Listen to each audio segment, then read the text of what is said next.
Cuentos cósmicos, la malicia de los dioses, episodio 18, en busca de cobijo.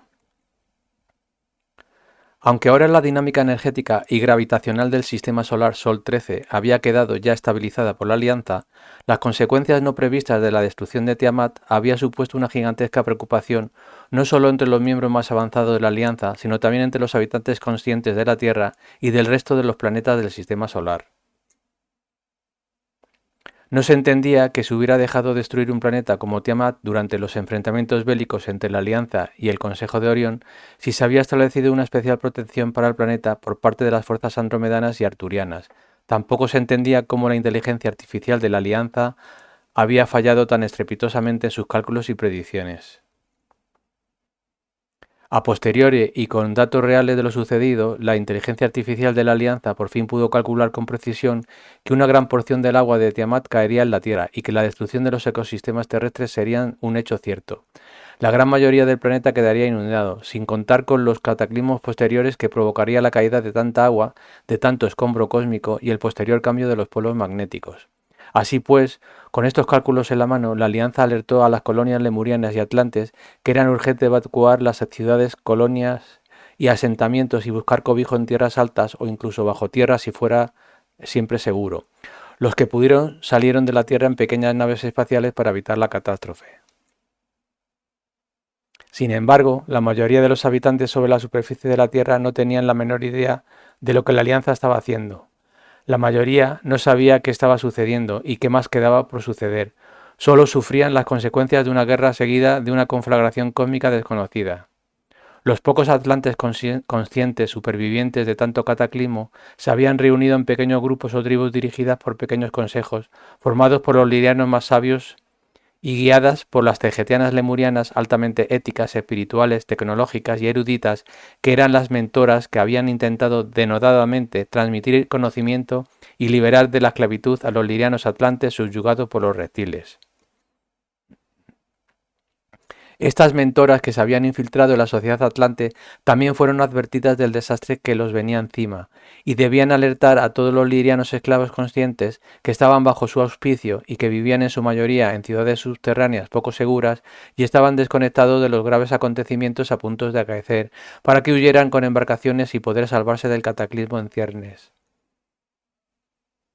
Para compensar la irreparable pérdida de la tecnología que habían poseído, dichas guías proporcionarían todos los conocimientos necesarios para lograr la subsistencia y ayudarían en lo material y en lo espiritual para salir adelante, haciendo lo posible para esquivar los desastres y desplazándose de un lugar a otro hasta encontrar el lugar idóneo donde vivir y subsistir. Para el resto de los que se quedaron en tierra y fueron alertados convenientemente, lo más acertado sería construir lo antes posible barcos o artefactos que pudieran albergar mucha población y que la protegieran contra grandes olas y maremotos. No había otra opción, ya que salvar a los lirianos de la tierra vía aérea había quedado plenamente descartado. Así que la gente de Lemuria y Atlántida debía abandonar su hogar cuanto antes y buscar lugares para sobrevivir a la catástrofe de Tiamat. Había muchos grupos de lirianos, otras razas, como aquellas de cráneos alargados provenientes de la constelación de Casiopea y que estaban muy ligados a la Atlántida, y sauroides, que comenzaron el éxodo y se diseminaron por todo el globo en busca de un lugar donde poder sobrevivir a lo que se les venía encima. Aquellos que se encontraban en el continente de Apalachia se desplazaron hasta Eriu y las tierras altas de Alba, situadas al noreste del mismo continente y que eran parte de la Atlántida. No sabían si estas tierras sobrevivirían, pero a priori parecía un buen lugar para mantenerse a flote tras el cataclismo de Tiamat. A su vez, desde Eriu y Alba también huyeron muchos lirianos atlantes, que pensaron que aquellas tierras no se resistirían al embate del cataclismo. Estos lirianos habían evolucionado espiritualmente, amaban la naturaleza y veneraban al sol, de donde una vez sus ancestros salieron para poblar este sistema solar. Buscarían refugio hacia oriente, cerca de las tierras de Aere, donde sabía que había una colonia que había sido fundada por sus antepasados. En realidad, nadie sabía cuál sería el lugar más seguro, pero todos huyeron. Y los reptiles también, pero persiguiendo a los lirianos, ya que podrían convertirse en su único alimento en tiempo de catástrofes. Muchos otros huyeron hacia otras partes del globo con la misma inseguridad y temor al no sobrevivir al cataclismo, al hambre o al frío. Otros, dormidos por los influjos y mentiras de los reptiles e ignorantes de lo que pasaba, se movieron en absoluto No se movieron en absoluto pensando que estarían resguardados bajo el techo de sus casas dentro de las cárceles que habían llamado ciudades.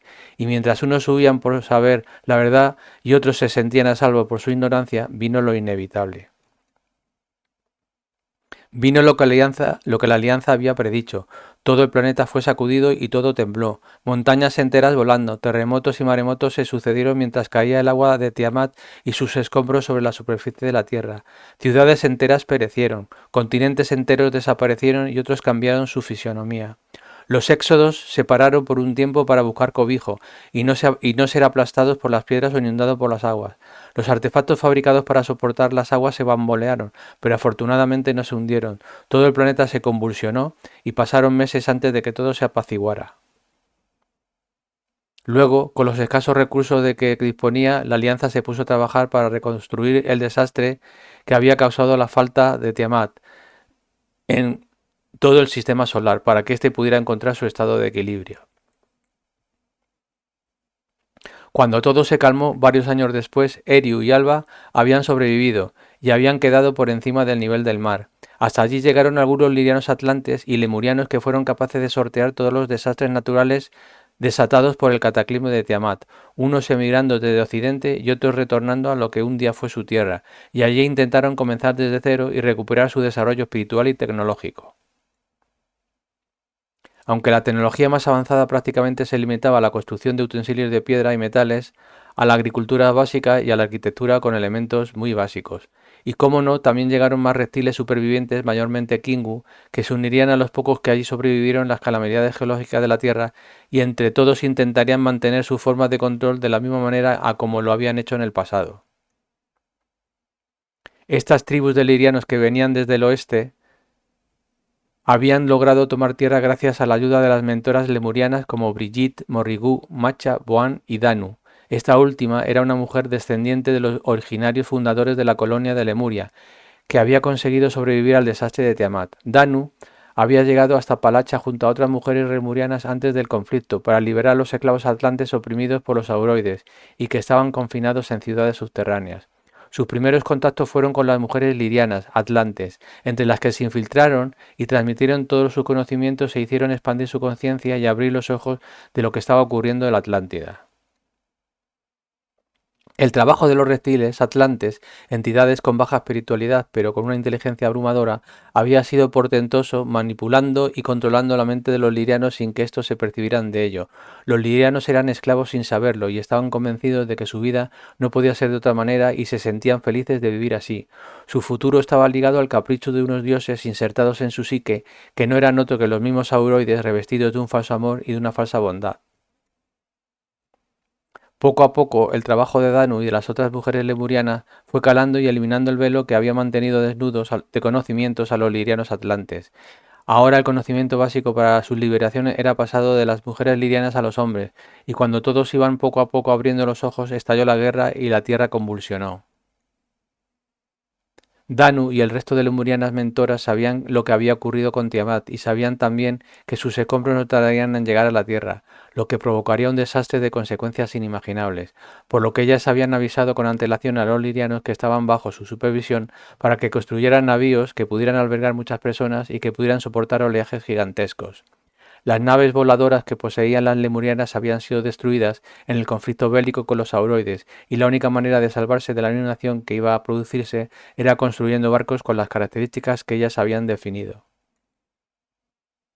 Aunque todo había quedado aparentemente arrasado, en las nuevas tierras a las que emigraron todas las tribus atlantes se mantuvieron alerta y fuera de la vista de algunos reptiles que también habían sobrevivido y que insistían en su persecución y captura. De tanto en tanto había duros enfrentamientos entre los compañeros de las mentoras y los reptiles, mayormente Kingu.